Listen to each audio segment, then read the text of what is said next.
I'm Molly Cooper, and this is a snapshot episode where we bring you inside scoops from the travel, design and creative spheres. It's the same Curated Spaces content, now in coffee break conversations. Today we're talking about the shift in how we work and where we work. In this post-COVID world, spending 5 days in person a week feels like a bygone memory, and offices are half empty as many of us dip our toes into a more nomadic way of life. I'm so excited to introduce Aled Maclean-Jones, founder of Ashore, who are on a mission to make work from anywhere easy as can be with inspiring locations and luxury workspaces that can be booked in just a few clicks. Aled, welcome to Curated Spaces for this snapshot episode. How are you doing today? Thanks, Molly. It's great to be here. Doing very well. Yes, and we are here in a little coffee shop set up for people listening in. Very work from everywhere, very cool. On brand. It's true, yeah. I've already had one close encounter with a very cute dog as well, so hopefully a few more of those coming up mid-call. Yeah.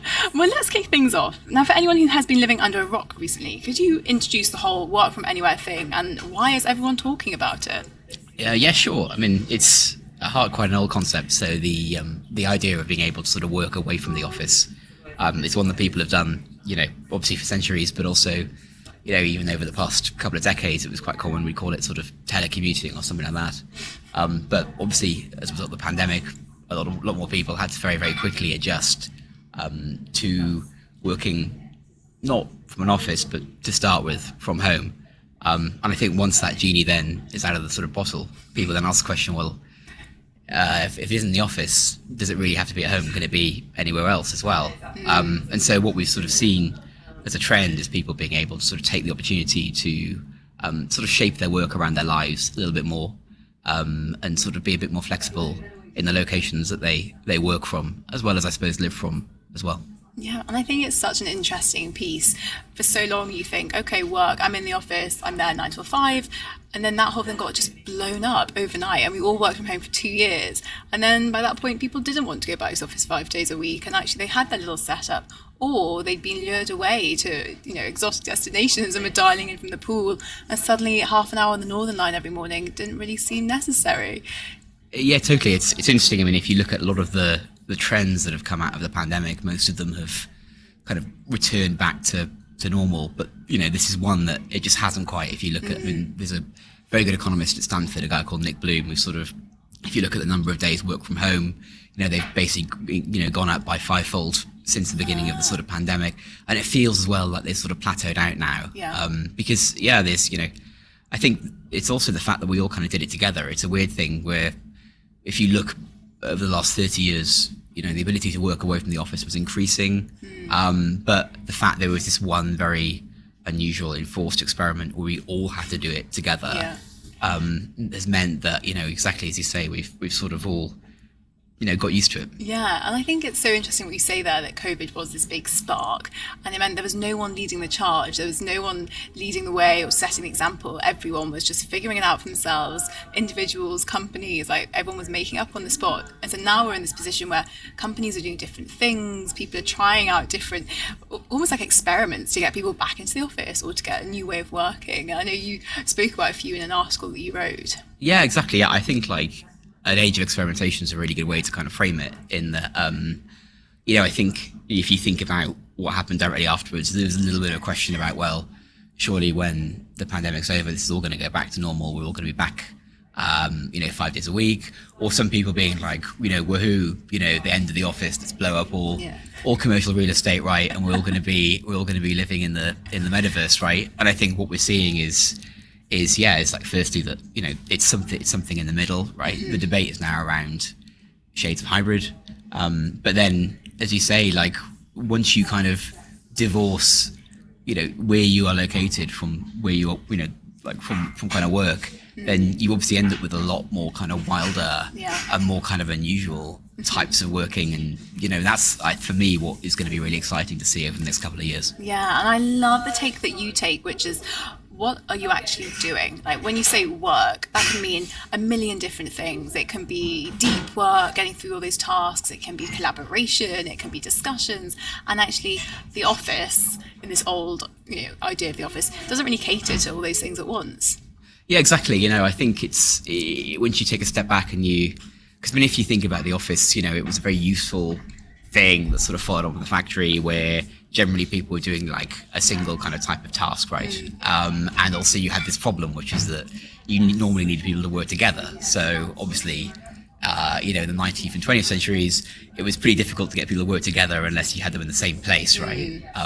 Obviously now, with Slack and so on and so forth, right, we're able to kind of, communicate in kind of a very, that kind of instantaneous way, pretty easily. So then you can be like, well, okay, let's actually think about, let's think about tasks here. I always think about kind of Mad Men, right? And sort of, that's probably one of the best examinations of office life going, right? And yeah, and it's always striking to me that a lot of the pain for Don Draper is like he's having to like try and do creative work in like a really busy office, right? And he just has to like lock himself in his room, lie on the sofa, and be kind of, and that's what he tries to do, is sort of creative thinking, right? And I think, I think, thinking about what are the tasks we're doing, and, how can we then shape the location that we're in to make us even better and more effective at those tasks.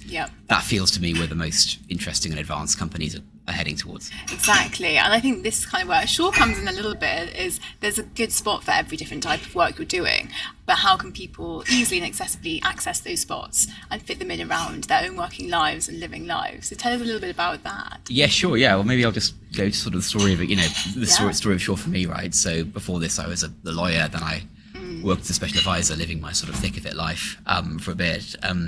Those were jobs that were always on, but I always loved being able to get away. And, I also found that that helped me to work as well. I think people, often do feel like they get their best ideas when they're like, when they've stepped away from the office and work doesn't feel like work. And so I would always be trying to have my cake and eat it, whether it was, thinking about ideas and, oh God, I need to write that down somewhere, or, oh, I need to tell somebody about this. And, when you're in a pub in rural Wiltshire, or, an Airbnb in the Scottish Highlands, those aren't great places to kind of get that work going. And so for us, what we started, and the kind of the first step we've taken is we've sort of, found and curated these really beautiful homes in gorgeous parts of the UK with everything that you could possibly need to do great work. And what we find with our users is they're using them these spaces to get away and kind of do their most important and like most like strategic thinking,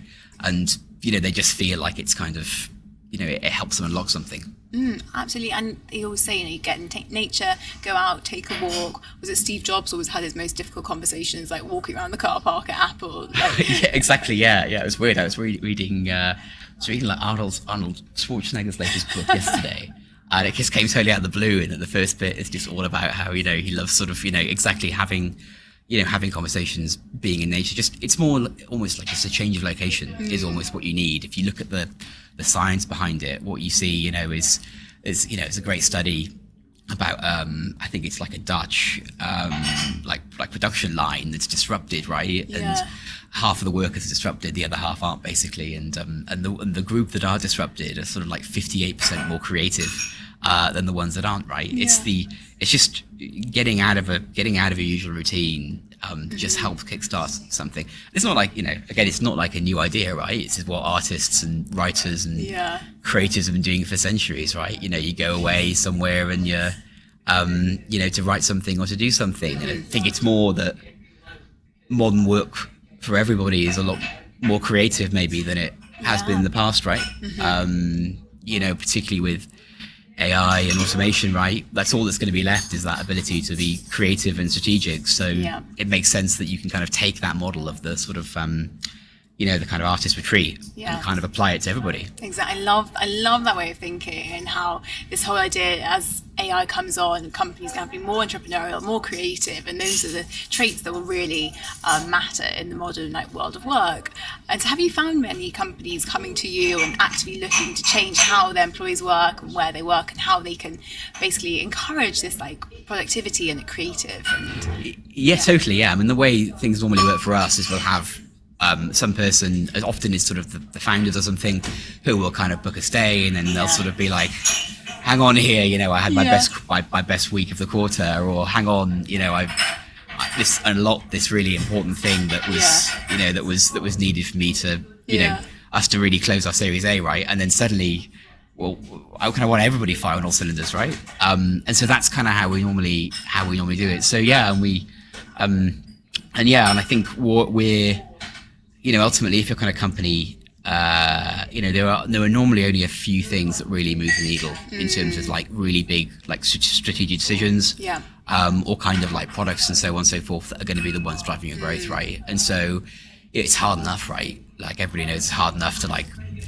build great things, right, and stuff. But if you're in a position where you're like, okay, well, let's really go away, let's take this seriously, you're setting yourself up for the best chances of success. I think that's how a lot of our early users describe it. Really, that's so. And what kind of things are they going to do? I know on your website it says podcasting, articles, deep work. Is it a real mix of? Yeah, it's a real mix. Yeah, let me think about like the last couple of weeks, right?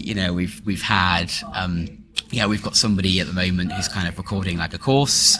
We've got someone that's just finishing an ebook, someone that's doing a dissertation. We've got, we've had two founders who have kind of gone away to kind of figure out they've just done their fundraise, what's their next strategy. A small team of kind of engineers going away to work on like a specific new tweak to their product. It's been fascinating really, all the use cases we've seen, right? Because, you always, you'll get this from some of the more hospitality leading guests here. You always have this blend between wanting to find out as much about your guests, but also like not being too overbearing and not feeling like, not have them feeling like you're going to sort of pop up, in the window, being like, hey, you're having a great time.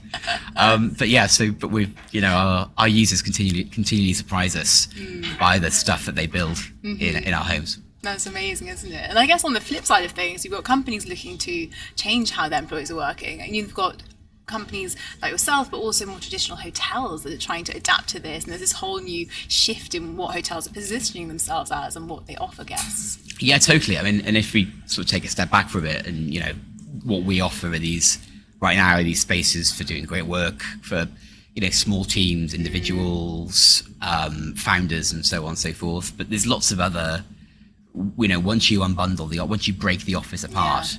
There are lots of other options, right? So one is, you obviously have like a lot of companies have work from anywhere policies now, and that's obviously a very attractive kind of market. You also have like sort of larger team offsites, company offsites as well. And it's surprising to me how many hotel owners kind of approach us and sort of and speak to us, because I think that it's just such an interest. They can see it's a growing market, but it's one that you have to kind of really think deeply about if you want to be able to deliver like a much better experience. For us, like for example, if you're trying to do an Ashore out of say like an Airbnb or something, then often that's actually will cause you a lot of anxiety, because you're like, well, will the internet work? I'm not going to have my setup.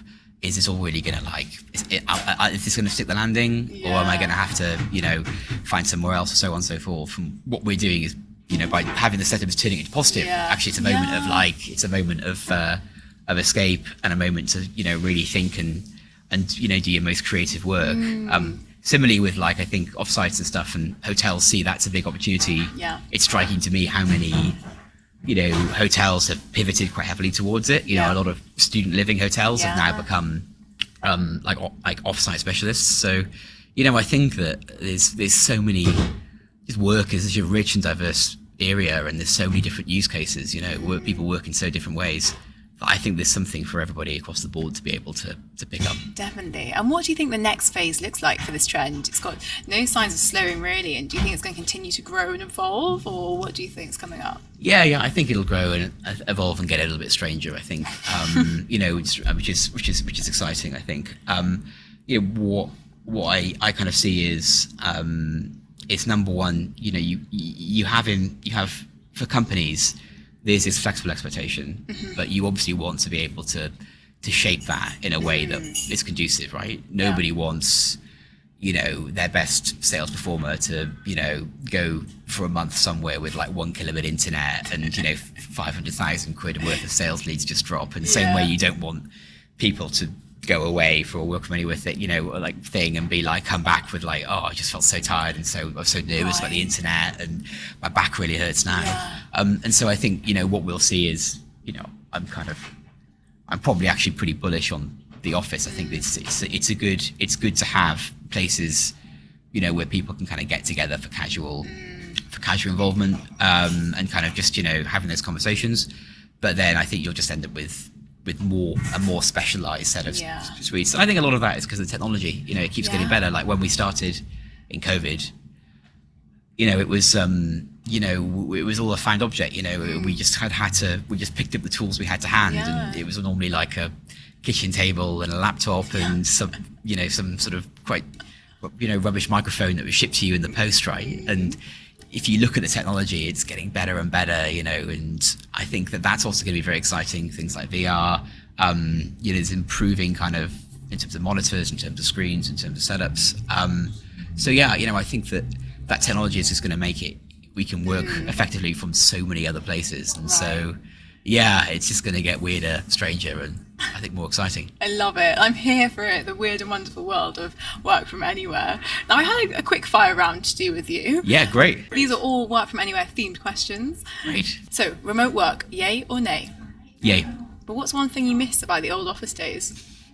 The buzz and the energy when there was a big deadline coming up. Oh, not the Thursday night drinks? Thursday night drink's pretty good as well.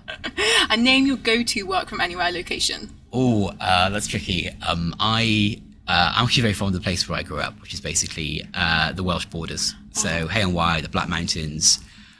We've got 2 Ashores there. People absolutely love it. And I always love being able to get back there. Yeah, a bit of fresh air. Lovely. Bit of fresh air. What is your work setup at home like? Okay, so we have 2 setups because me and my wife could never share an office without it causing complete catastrophe. So my setup is the Ashore setup, basically. Yeah. So I've been dog fooding, as they say in tech, the Ashore workspace for a long time. So that's a Apple Studio display, a handmade desk by a very good friend of Ashore called Michael Buick, whose company is called Peg Furniture, and him a chair because no one ever got fired for buying IBM. And then sort of just kind of a trackpad and a keyboard. One thing I don't really have is I don't have a lot of like additional kind of, I don't have like a microphone or like a light ring or anything. I quite like a minimal natural setup. You can see some of them and you feel like you've gone into the bat cave a bit. Yeah, exactly. No, imperfections are accepted. Yeah, exactly. And how do you start your day when working from home? What's your morning routine? I will. So we always have like a team stand-up. Before that, I'll normally get a coffee. It's weird. I kind of I was reading an article recently by someone called Julia Hobshaw about how companies are using coffee to try and lure people back to the office. And I think we get a lot of asks about coffee machines in our homes. Like it's probably like us. It's like internet setup, coffee, then heating, then like noise. I think it's odd, isn't it? Because obviously it's great to ditch the commute when you can, but it's quite an important ritual. I think coffee is kind of like one of the last rituals we have left. Yeah. So I always quite like doing that. Coffee is king. Okay, and clothes-wise, are you pajamas and trackies kind of guy, or are you cracking out the shirts? Athleisure is my life. You know what I mean? It's all I ever wear. I've got one suit. Is it in a car somewhere? I think it's in a car somewhere. I had to wear it twice this year. I'm trying to turn athleisure into an art form. I love it. And what about your secret to staying sane and productive while you're at home? I think that it's sort of keeping some sort of separation. I think like what you don't want is a situation where, and this is what kind of happens, isn't it? If you're working at somewhere where you're on a kitchen table, and life is happening around you, it blends into one. You know what I mean? You want, I think you still want to be able to kind of create your own sort of, your own kind of space and boundaries, right? So, I'm a big believer in kind of you're on or you're off, rather than that nebulous halfway house that we all kind of fall into sometimes, and you're just like, oh god, I'm stuck here again. Yeah, we need those boundaries, the big beam. Okay, tell us about one tech tool you can't live without. I'd probably say AirPods, because I think that they are just in terms of. They're just so transformative in terms of I listen to a lot of stuff, a lot of podcasts, a lot of audiobooks. Particularly, I've got like a toddler and like a 1 week old. So, you're doing a lot of other stuff, right? So I do end up spending a lot of time listening to stuff, and I think just AirPods are just the ultimate game changer there. A tube journey now without noise cancelling, I'm not there. It's true. See, I always love that. I always at the bit when, because I get the Bakerloo line a lot, and that specialises in like making extraordinarily loud noises at weird moments. So even when I'm just like turning up the noise cancelling, be like, come on, it still gets through. And then one surprising perk that came with work from anywhere for you. I think the biggest perk has been like the ability to spend more time with my family. Right, like I think it's one really interesting trend I think is the changing way that parenting happens when you have a situation where both parents are able to work flexibly, and it's not, you don't have a situation where one parent is going away, is getting up at 7 a.m. or whatever and going to the office and leaving at 6, right? So that's been like easy the biggest perk, is I've been able to play a much larger role that in my daughter's life than I probably would have if, say, I was born 30 years ago, because I would be doing some sort of office job I wouldn't be athleisure, I'd be in some kind of... You would be suited and booted. I'd be, full American Psycho. Definitely. Fighting over business cards. And finally, can you predict the next big thing in the whole world of work from anywhere? I think that I'm obviously biased, so I'm gonna say Ashore. No. I think that the next big thing will be really companies moving from the defensive to the offensive. So thinking less about how this is a problem that we can manage, and how can we kind of create some, shape this in a way that works for us, to being like, hang on here, there's like a really big opportunity here. We've had, X and Y go away and they've been absolutely brilliant. We had this company off-site that was fantastic. Hang on here. Is there a little bit more to this? And how can we use that to kind of take us as a company to the next level? Rewrite that rule book. I love it. Exactly. Great. Well, thank you so much for joining me, Aled. It's been such a pleasure chatting and bringing this Snapshots to life. Yeah, likewise, Molly. Really enjoyed it.